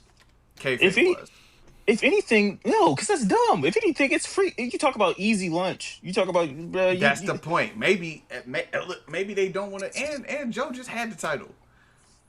I just had it. We talk about the world, the main title. Everyone should want that, which is why everyone did want it. It's just the wrong people wanted it at the right time. To be fair, out of the list, right? Because I'm going through. It was 39 days, 8 or 9 matches, right? So the first match, of course, Darby beats MJF in Seattle in that 2 minutes. It was like, what the fuck? The next show, he does Tommaso in Portland. That was fire. Yeah. He does Brody, which is fire. He then gives Kevin Knight a title shot, and this is where it kind of gets a little tricky to me, because I was like, okay, Kevin Knight, I guess, I get it. But that also set up Kevin Knight in his heel turn for this exact match. The Pac match in the golf course was dope. I like that. He fought Konosuke, who I consider to be world champion-esque. Like, so, at his list, Konosuke is the 1 out of the 9 where... And didn't he fight Speedball, though? Like, see, I was getting to that. Okay. Because the back half, the back 2, I was like, I don't know if I would have gave him a shot. Sammy Guevara gets a shot after Konosuke, and we ain't seen Sammy since 4 Pillars. It's been at least 4 years since I've seen Sammy Guevara. Yeah, And, since Mercedes joined the roster, there's a reason for that. A deep cut of people know, you know. and Mike Bailey, Speedball, was the last one before he challenges or he gives MJF his rematch. Out of those lists, 1, 2, 3, Brody, Ciampa, and Konosuke. If you want to say you want to give them world titles, those ones I could see. Everybody else, Pac, I love Pac, but not in the world title picture. Not right now. And he kills. He killed all his matches. Oh, real quick. Getting back to this, Sorry, because you mentioned the golf course. This venue was awesome. yeah. I thought the venue was really dope. And before I forget, because I might forget, the venue was really dope. We talked about it before. Their pay-per-views are really long, and a lot of people got stranded trying to get back home, because this show was like in the middle of Queens, and if you know anything about the trains in New York, they are not as consistent as like in our city. So there was like 1,000 people that were just like stuck on a bridge and whatnot. And I thought they debunked that. I thought they said like the trains were running 24 hours. No, Everybody was just crowded to the last exit. No, everybody was going to the same exit. They run 24 hours, but there might be 2 hours between trains. That niggas still run 24 hours. Niggas is adults. It was a holiday weekend. You got it. I mean, figure it out, nigga. The pay-per-view ends at 1, and it's like, I mean, I don't know. It's just in the city that never sleeps. You think they can't get home? That don't make no sense. It's just one of those things where it's like, hey, just start the pay-per-view a little earlier. That's it. I agree. Give me a 12, a 12, a noon, a 1, a 2 at the latest. I'm good. That's it. But yeah, I just want to say that before I forgot. Okay. MJF, Darby, hair versus hair. This is better than their first match. Yeah. I right person won. We expected MJF. I don't know. I was very kind of locked in the fact that he was going to lose his hair. He was not losing. But a short title reign is what we got here. We got a 30-day title reign, which is what everybody kind of expected from a Darby. I think it was 40. MJF gets his not that 40. It matters. Let's give him 40. Yeah, MJF is still that guy, and rightfully so. I think this match he also. No, he didn't get injured until this week. It was the Roosh match. It was the Roosh match. And we don't know how injured. Thoughts for the match. No, right person won. There was maybe 1% of me that questioned like maybe Darby would win, but I'm like, he just got that hair transplant after Happy Gilmore. That shit is expensive. And I don't think you're supposed to cut it off after you get it. Like, I'm like, nah, it doesn't make any sense, bro. He got to win this title. And also, I mean, he's like you said, he's that guy. Like we're not a ratings podcast, but he's a ratings draw. Like they have the better ratings since he's been champion compared to some of the past few champions. You know what you're gonna get with him. And he's a good foil he's a good foil to pretty much almost any character. So yeah, it makes sense. And they also were doing this, like you said, the storyline with Darby working everybody and eventually kind of getting burnt out a little bit. So they made that play. I mean, it all made sense. Hey, there's two different things I want to bring up. One, the kickoff of the show was Foley telling Darby to go get one for the weird ones, right? And so the comparison was Foley-esque MJF being Rock-esque is kind of like that's really weird that he mentioned that too, because Foley tried to give a Rock pop, and the crowd was like, no, nobody was fucking with it. He tried, it didn't go over. But then the comparison between that was, of course, MJF is this Rock light or whatever you want to call it, and I don't call him that. Superstar-esque, yeah. And Darby being the Foley, the awkward one, the one who's not supposed to get it. You're just running this scenario back just 20 years later, and people they're in that. What? You talking about stipulations we haven't seen? I want to see a boiler room match. Man, if you're gonna be 60, damn near, you ain't got no ear, you missing 36 of your 32 teeth, you might as well just go give me a boiler room match. I don't want Foley in a match. Foley he says he wants to do one. He should not wrestle at all. He's gonna do what he wants to do, and I just don't want him to do it. But go for it, I guess. One thing I will point out as a nitpick: this is title versus hair. When did it become no count out? Bro, they were just so lenient, and I hate when any company does that, bro. It was like the ref is going to let them play it out a little bit because it's how serious the match is, bro. No, nigga, count. Get your ass in the ring, bro. Count. See, this is why I like Gunther, bro. The ring is secret, bro. Like it's sacred. Yeah, they were they used that lenient ref thing for quite a bit because they were out. Yeah, and Darby does the coffin drop off the top of like the scaffolding, goes to the table and whatnot, ends up fucking up his head a little bit. Of course. And if I'm not mistaken, he goes for the Scorpion Deathlock and then just passes out. Right? He sells the head injury. He sells the fact that his body's just like at its extent, and that's how MJF gets the win here. This is important because they have to stretcher Darby out because he's so exhausted. He's just not there. MJF goes to kind of like finish off Darby. Here comes Kevin Knight. So here comes hero Kevin Knight. He's coming down the ring. I'm like, oh, okay, he's saving Darby. What a pop! I have never in my life seen a nigga get so much air on a frog splash with a nigga on a stretcher. Like he was excited to do that. It wasn't like, oh, I don't want to hurt you. This nigga got air in Tim's. I want you to jump off a trampoline in Tim's, nigga. It's not gonna happen. You're gonna jump out the Timbs. Out the Timbs. So we get this heel turn where Kevin Knight attacks Darby, and I'm like, oh, what the fuck? And like that's how the show wraps up. Now, following us into Dynamite here, maybe not this week, maybe not the week we're reviewing, but he comes out and he says, I told Darby to bring it back home and don't disappoint the Jet. He disappointed the Jet. And I was like, this is not working for me. I don't. This is. Yeah. It was better than his last promo. It was. But it was not great. And then fast forward, now he's part of the Callis family, which is there you go. It's worse. It's absolutely worse. I don't even think DT knew that. It's worse. It's like, and then, bro, yeah, bro. Bro, does Don Callis have nudes or something on TK that or a sex tape or something? Why is he hoarding all of this talent? He got a good mouthpiece. I bet he does. That's a double entendre too. Like I said, I bet he does. that's a double entendre. You got your teeth falling out in promos and shit. Yeah, bro. He has too many people, and to replace Konosuke with Kevin Knight, it's I don't want to. It's almost a lateral move because they both can't cut promos, but man, I don't know. Talk. Who? I think Konosuke can talk.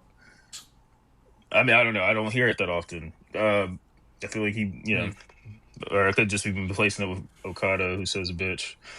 But yeah, man, I saw that the heel turn was kind of happening. I was still a little surprised by it. I think it's a good way to end the show.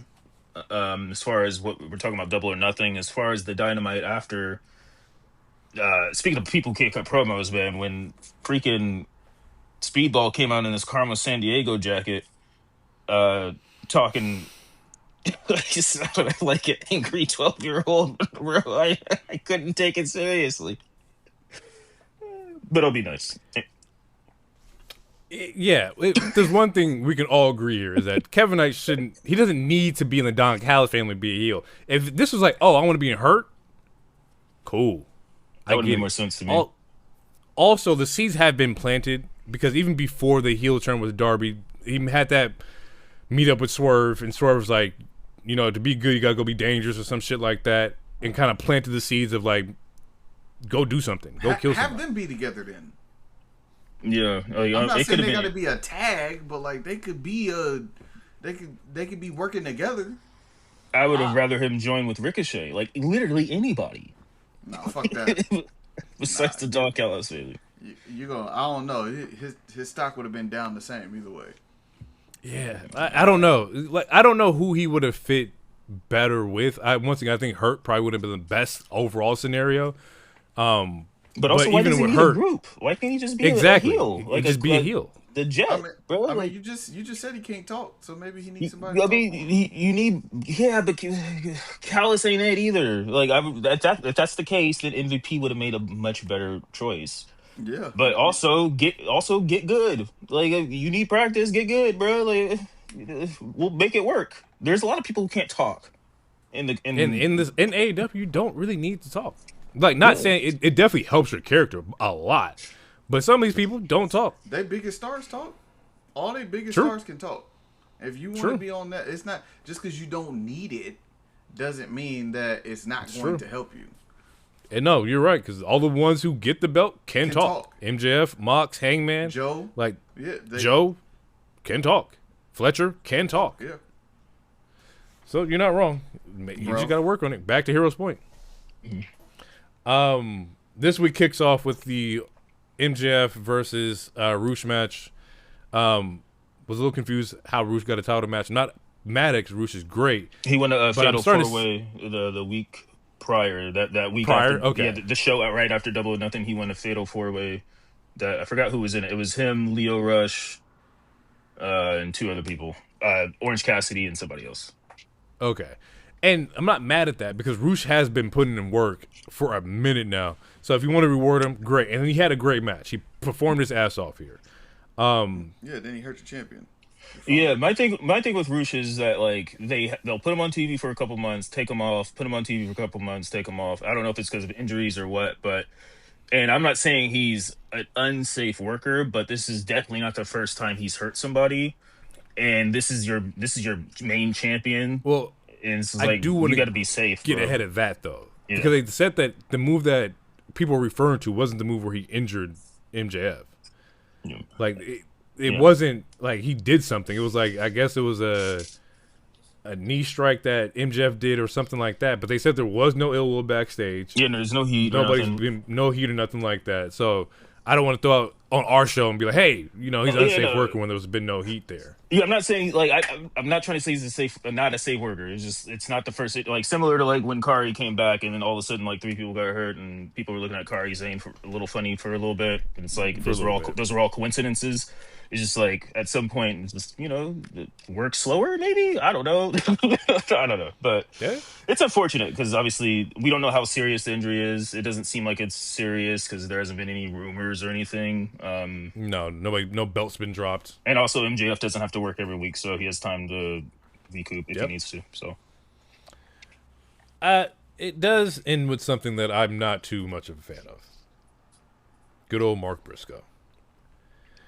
And we've had the match last year because Mark Briscoe got his win. I don't need Mark Briscoe to be MJF's like fluffer. That sounds crazy. Or like heater before, You got to use a different term. My bad. I don't. Whoa. The term I'm. Hold on. Do you know what that is? No, but it just sounded weird. I was like, let me just take that back. We're not going to say it on the pod, but I'll educate you off air. Okay, it just felt weird. I was like, that doesn't sound right, like the correct term to use here. I mean, depending on how you take it, no pun intended. Oh, God, this sounds like it's something sexual. I don't like that. Oh, fuck. Anywho, Mark Briscoe pops out. He's challenging MJF, and I don't know. Once again, if you want to do it on Dynamite, great, but this shouldn't be the match at Forbidden Door. We don't need that. Okay, so I have a problem with this as well because like originally when Briscoe beat MJF, I was like Briscoe should level up because not that many people beat MJF. He got a quick run with the TNT title, and he went right back to pre-show because he's literally in the pre-show during Double or Nothing. So then having him go after MJF doesn't make sense. Yes, because he beat MJF before, but also you were just on the pre-show, buddy. Like you haven't won much in a while personally. But my biggest problem is the promo because obviously MJF calls himself the Double. Briscoe's making all these God allegories and analogies. Now, what happens when MJF is going to beat you then, and God's supposed to conquer the devil? So essentially, you're setting up for the devil to beat God, technically, and it's just not a good. I don't think it's a good allegory for this story. Like it doesn't make that much sense to me. And you're setting up the villain to essentially win because you're bringing up the Bible and stuff. And like, well, in the Bible, God wins. Well, guess what? In this wrestling show, God's about to lose because MJF is about to kick your ass. I just feel like just do a different promo. I guess that's what I'm trying to say. Just do a different promo. We don't need the religious allegories.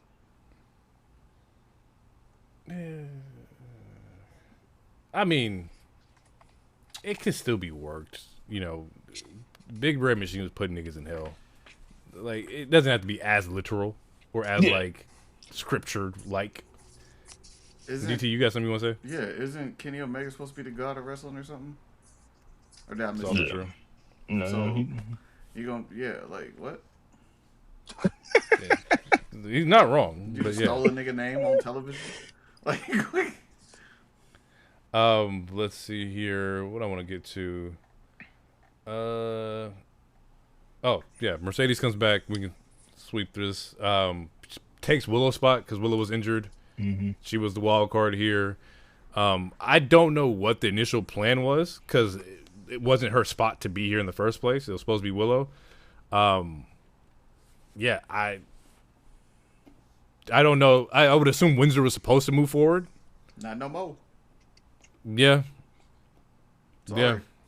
Yeah. The way I feel about Will Ospreay winning, what is it? All in or all out or all in? What's the pay-per-view? And that's at Wembley. All in. All in. Yeah, the way I feel about that, I think Mercedes needs to win this title. Like she stayed away from it. She did a whole belt collector gimmick that DT and I said wouldn't go anywhere, and it didn't technically. And it's time for her to have the main title. And her being a 2-time Owen winner is a good bucket list because she won the Owen last year. I don't see anyone else beating her in this tournament. That would make sense to me. No. The story of her defending this last belt that she has, being the Owen, there's story there. Also, you don't have Tony, so you don't have one of your strongest anchors to carry the women's title field. It does make sense. However, once again, heel versus heel at Wembley also doesn't make sense to me unless you expect Tekla to lose it at some point. And even if Tekla does lose it, she still has the numbers. So it's like make the CEO OP. Oh yeah, I mean, give her a crew? If you just jump her a bunch of times, they'll eventually babyface her. I don't like that.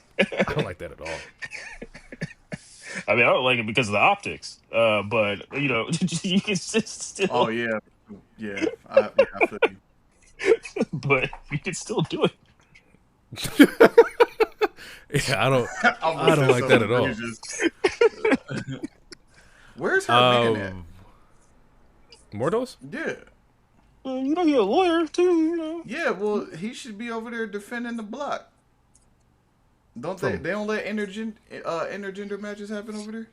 I mean, it does happen. There's usually another nigga on the other side though. He just can't come out here and start smacking bitches like that's. If they jumping my girl, everybody know that's my girl.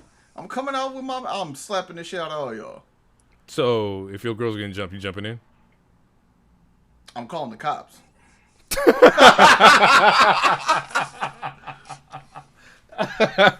Let me ask you this: Is there any girl over there that's like Baby D? Nyla Rose, like a bully? We haven't seen her in forever.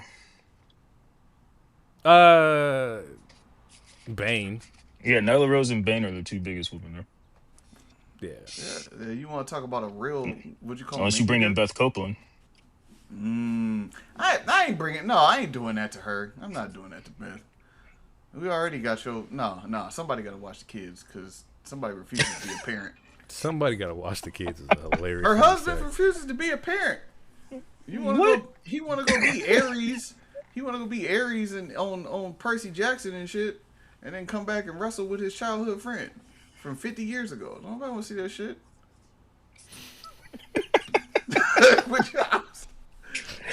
I'm not mad at the take. I'm not mad at I get what he's saying. It sounds crazy, but I get what he's saying. Main event was Mark Davis, Will Ospreay. The callback to this is that they had the referee stoppage match, and they actually showed video footage of that, or previews, or to catch people up on why this match was happening. I would have said this match, it kind of did overstay its welcome a little bit, but the ending where the shenanigans of every Death Riders member versus a Callous member, you see what they're doing here is that anytime the Callous is trying to injure Ospreay, Death Riders are here to neutralize it. So now Ospreay has a gang and you can't jump him. It was very Temu WrestleMania 40. It was very Bloodline shenanigans. I got a question. My hand's up. Mm-hmm. Why does it matter? They outnumbered anyway. There's 50 niggas in the Don Callis family. Just because 4 of y'all come out don't matter. And that happened because eventually they ran out of Death Rider members. Yeah. Fletcher comes out, brings a screwdriver to Ospreay, but then Fletcher gets taken out by Konosuke. And at this moment, I was like, they still got another 4 members they can throw out there. But you had to bring Konosuke out to neutralize Fletcher. And I was like, Don Callis still got the numbers. I was waiting for Kevin Knight to pop out of nowhere. Yeah, he got the whole roster. Like, if the Don Callis family came out, it would be a lumberjack match. They would cover all 4 sides of the ring. So he's not wrong. Y'all, the little gang of y'all 4 and Marina Shafir, that ain't gonna do nothing. Not enough. You said Kevin Knight, you had Okada somewhere in there. Like there's a clone nigga. They got numbers. Look. He's not wrong. He's not wrong. But Ospreay ends up progressing here, going to the next round. We all know this is the angle with Ospreay and Swerve. I do want to give a shout out to Mark Davis. He can wrestle his ass off and probably has top 3 one of my favorite pile drivers I've seen. Like that man knows how to do that move, like really fucking well. That's a thick nigga, right? Yeah. Okay. Okay. I mean, he's not wrong. I had to answer respectfully. I mean, yes, that's it. Like,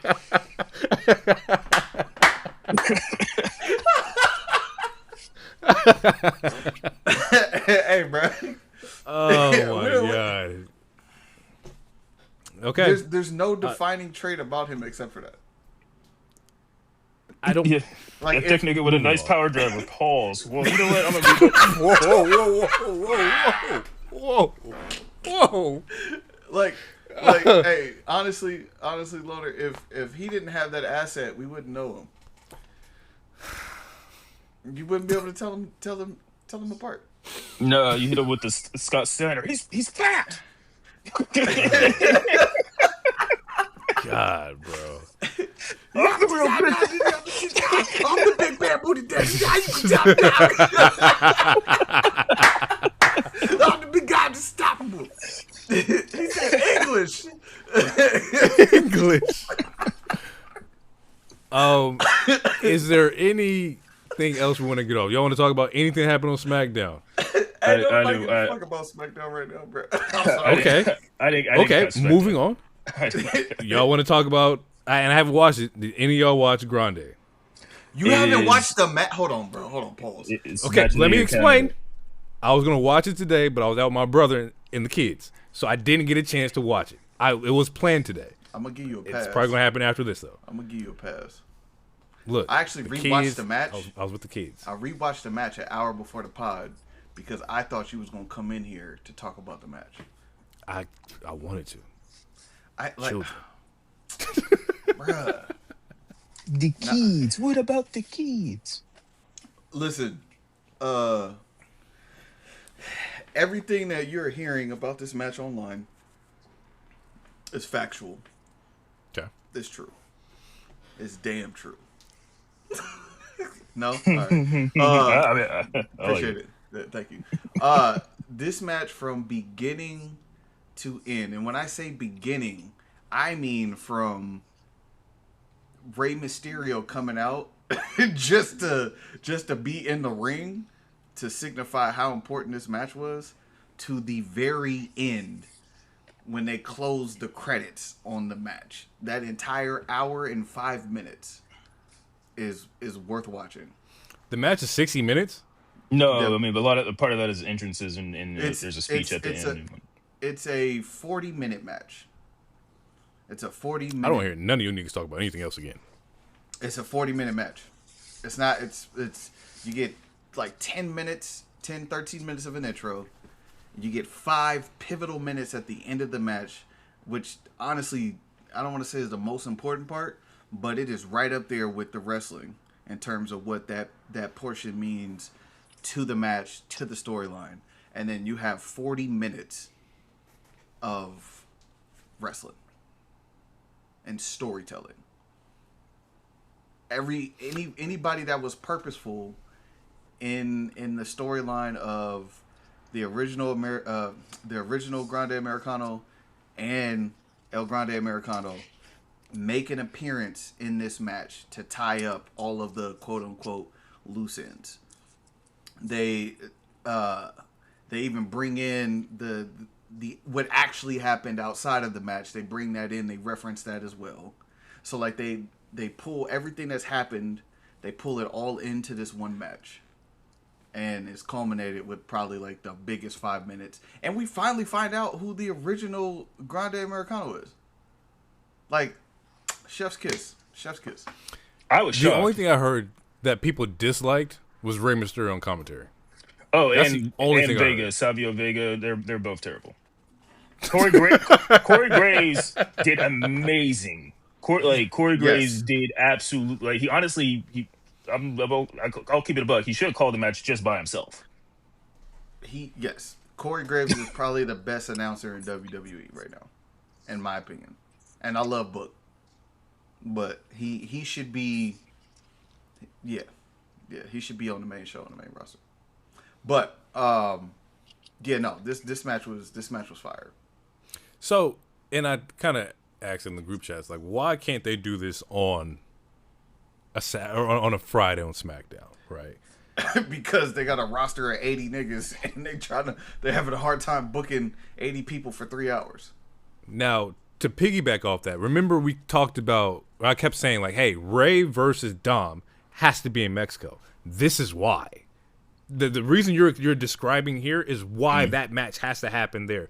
The gloves are off. We have more freedom to do what we need to do. I don't want to see Ray versus Dom in a WWE setting. I want to see it in AAA with their people in their city with their rules. It can't happen on a fucking Survivor Series or a SummerSlam. It's not going to feel the same. Not again, at least. You trying to push Ray out to next Triple Mania? Because it's not going to be this Triple Mania. This one is going to be Dom and El Grande Americano. And anything short of that would be completely obscene. And it has to be Americano getting that belt, and it's going to put him over. He might not come back. He doesn't. He doesn't need. He should not. Honestly, he's not coming. Well, we don't even know who that is, but yeah, he's not coming back to the WWE roster. He shouldn't. Again. I think it would be a mistake. Ever again. I think it'd be a mistake. Like that would literally be bad business. I agree with Hero 100%. That would be bad. You're missing out on money. He's printing money. Like the mid carders are full. Like we just got Ethan Ego, he's killing it. Javon's gonna get some stuff. Trick is killing it. Like the mid card scene is full. Grande Americano's not gonna be in the top card. Stay in Mexico where you could be on the top card. He will have a statue in 5 years. That's how beloved this nigga is, bro. He's right now. It's him and Goku. Like, Goku is above him, and then it's him, and then it's Jesus above Goku. Like, those are the top 3 niggas in Mexico. Yeah, it's like as much like look, I can't stand it, but he is over. He's over as fuck, That's and not you even, do not want to kill any I don't even momentum. think that's the word for it. I'm not like I dead ass don't think that there's a word to describe what he. It's so crazy to say this shit out loud. I do not think there's a word to describe what he means to lucha. Or would you say right now that Grande Americano is more over than a Roman Reigns? Like if you put Roman versus Grande Americano in Mexico, who's getting booed? I don't think Roman. you should think that way. I think I think the question you should ask yourself is if you did El Grande Americano versus Rey Mysterio, who would get booed? I mean, probably Ray, bro. I don't know, man. Bro, he was kissing abuelas. He was kissing children, bro. With after the arrest, bro, he came back, bro. They threw a parade for him. He's crying, bro. They were treating him like Pac, bro. Like it's crazy. They were treating him like Pac, bro. He's not lying. nigga, He's not lying, bro. he might be protected. Not might. He is protected, Bro, like you're not fucking with him. You're not. Nah. You're not.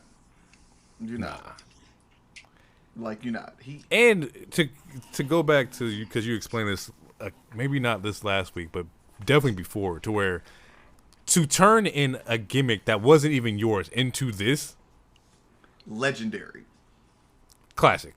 Like the last we saw who we think might be El Grande Americano, Gunther told him, "Hey, bro, go be your own man," and he dead ass literally turned into his own man. You ain't seen a run like this that just fell into your lap since like Linsanity, where like you weren't even the nigga and you just get this crazy fucking run. Bro, it's Linsanity times like a million, bro. Like a million. he might dead ass be, and just from a wrestling standpoint, and I'm probably gonna sound like I'm co-opting here, but he dead ass might be like the Hulk Hogan of Lucha Libre. And that's what pisses me off. That right there is what pisses me off. What do you? Hey man, I understand the statement, but I dislike it. Yeah, but like, Grande, buy you a house in Mexico because you talk bro. like he's the Hulk Hogan of fucking Lucha Libre. We got Rey Mysterio. That shit pisses me off. Bro. Okay, maybe not the Hulk Hogan of wrestling when he was in New Japan. Does that make sense? Because Japan, they love their white boys. They love their Will Ospreay. They love the Hulk Hogan. They love that. He's the Hulk Hogan of. If I'm going to piggyback on what DT's trying to say. When he gets this AAA Mega Champ, it's not gonna matter who had the belt before him or who had it after him. I promise you. I promise you. He gonna go on a Roman run. He gonna hold that belt for a minute until you build somebody else. And they don't build that fast down there. I mean, they really hate El Kingo now. Like they really hate the Vikingo, yeah, which is fucked because Vikingo's nice, but they never liked him to begin with, though. So that's a good heel right there. Yeah, like to me, you could like, yeah, I don't know, bro. You got to watch this match, bro. It's literally I'm watching. It's literally a telenovela. Like I there's no other way to describe it. There's no other way to describe it. So then niggas got out soap opera too, bro. I'm trying to tell you. It's a match of the year candidate. Me and Hero talked about it off air, like yesterday, day before yesterday, whatever. And I started pulling in matches from last year because I don't like right now. I don't think that there's a match that's gonna compare it just in this calendar year. And we're talking the Evolution match with Rhea, Naomi, Io. We're talking a WrestleMania match with them three, the triple threat. Like I mean, that's last year. I'll say that's what I'm saying. Like I can't think of nothing. Yeah, look, I'll say this: whoever Grande is, you don't need no more homes in America, bro. Unless it's a vacation home, you go to Mexico, you move there, you stay there. They shit here for you. Ain't nothing. Shit here for you. Nothing. You got everything you need over none there. of this shit right here. I'm not coming back for what? There's nothing. No. Me and the Los Americanos, we're gonna chill over here. Yep. Us Show three. up, show up for Rumbles. Show up for some nice stuff. Something crazy. Maybe one SummerSlam match or something. But Yeah, stay in wait. And you know what's so Mexico. crazy, bro? And it's gonna work. It's gonna piss me off, but it's smart business. Is that to anchor in, a AAA TV deal, right? Which is what they want to happen. They've been trying to find a place for this. You now have this white face that you can put there and anchor you into it. Not only do you have the white face, but he's backed. He's what they wanted Cody to be for us over here. But just down there. Bro, here's the thing though. It's not like he's like, now that we know it's Chad Gable, it's not like he's running around just saying gracias the whole time. He's No, speaking and that's what makes Mexican, he's Spanish fluent. From Yeah. He's everything that you want. It's the perfect scenario. He's going to help them get the TV deal, which I know it's going to happen. He has to stay down there. He can't come back up. If he comes back up, it fucks up their push. Yes. You got to stay down there, bro. I tried to total the views. I'll say this. This is how you know this match is crazy. Is they have found a way to edit and cut this match in 3 different ways on 3 different channels. And it's just accumulating millions of views. Mm-hmm. It's on the WWE page. The match was so good they replayed it after the Raw. The Raw. And they was you like, ain't never seen no shit like that. This match is never on right now. Never seen that. This shit is so hot. Y'all need to see this. We're going to play it right after. And once again, you've never seen it happen, but it also elevates the views on that match, right? Because whatever Netflix views got, you can now add to the American match or the Grande Americano match. It's smart business. I get it. Because you can take those views, put those in the AAA pool. You've seen that this match generated X numbers. Now we have analytics to help us get this TV deal. It's smart. It's big business. I went to Chad Gable's IG page afterwards. There was comments in there saying, "Bro, literally, stay in Mexico. Stay with us." That's how. Oh, and Gable? Yes. Yeah, he should stay too. Honestly, that's how. If they don't put a singles title on him, relative, and it doesn't have to be the world title, but they don't he was doing his. We know Gable can go. He's doing his best work. This has been his best work. This is the reason why he resigned. He just wanted to do something good and actually be useful. As much as they hate him, they still love him. They hate him a lot, but they love him because how long he embraced it. Yeah, he embraced it. And you can obviously there's wrestlers that don't always wear masks. Yeah, he can stay in Mexico too. Or he could at least be the one that jumps back and forth. But El Grande, he should stay. You gotta stay, big dog. And I'm telling you that last 5 minutes of that match, that's what flipped him to a babyface. It was. Do you remember Rocky going against was it Ivan Drago? Mm-hmm. Yeah. And at the end of the match, what Rocky did at the end, it was pretty much like that. I don't want to fuck up that moment for that movie because that's a great pivotal moment in that movie. But that's what it reminded me of. Yeah, I'm seeing people compare it to the drama effect is the Michaels and Ric Flair, right? We had those moments where everything just stops and you're just there. Once again, I'll check it out. Chad is a fucking worker. I know he can go, and other guy can also go. I won't say his name, but I also won't call him the other name because fuck that. I mean, wait, you know his name? Can you tell me off air? Nope. Shit. I'm not gonna say anything. I'm gonna let y'all have your land, live in fantasy land, all you want. All right, but I respect the work. Right. Listen, high praises. The highest of praises. That's all I'm gonna say. Yeah, niggas is fucking wrestling. About fucking time. Yeah. The fuck. But all right. Oh wait, real quick. Last thing. Shout out to Pete Dunne. He was a producer of that match. That makes a lot of sense. So when you go see that shit, just keep that in mind. That nigga took off the mask and became a producer. About fucking time. So El Rayo, get the fuck back and produce his match, nigga.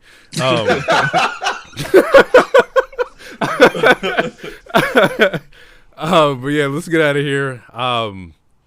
We will catch you guys in the next episode. Anything coming up? Any shows? Anything coming up? Next show's in Saudi, and I think that's at the end of the month. Yeah, and then there's another Saturday night main event that's happening.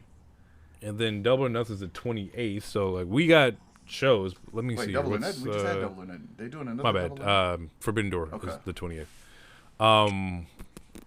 And then Was it Clash of Champions? And then literally, Clash of Champions. What is it? yeah, Clash of Champions, Saturday night main event, Forbidden Door, and then right into SummerSlam. It's coming in hot. 2 fucking nights of SummerSlam, which I don't want them to do that anymore. Just as me personally. Listen, Just give me one show. Mania can be 2 nights. Everything else can. they have too many people on their everything roster. Like I think honestly, I think Rumble should be 2 nights. the women's Rumble on one night and the men's Rumble on another, and then Yeah. just fill the undercard. Mm-hmm. They'll probably end up doing that. Out of all the other besides Mania, out of all the pay-per-views, to me, a 2-night Rumble makes the most sense. That way, the women can get they shine. You could end the show with the fireworks and the point instead of that being in the very beginning of the show, and vice versa. Nah, stop wasting my time. No. But whoever is the nicest, y'all get on the goddamn show. I'm sick of all these participation trophies. Fuck that. Hey, that's fair. You like your 2-minute women matches squeezed in between 80 minutes of men matches. I feel it. At least in that 2 minutes, they fucking wrestling and not fucking rolling over and missing spots. Well, that's another topic. We don't have to get into Damn, that that's you right shitting on a newbie because she green. That's crazy. now. Would never. Not to the black people. I love it. All right, we're going to get out of here. We'll catch you on the next one. It's been real. Peace out. Too sweet, Space Cowboy. Believe in the wave.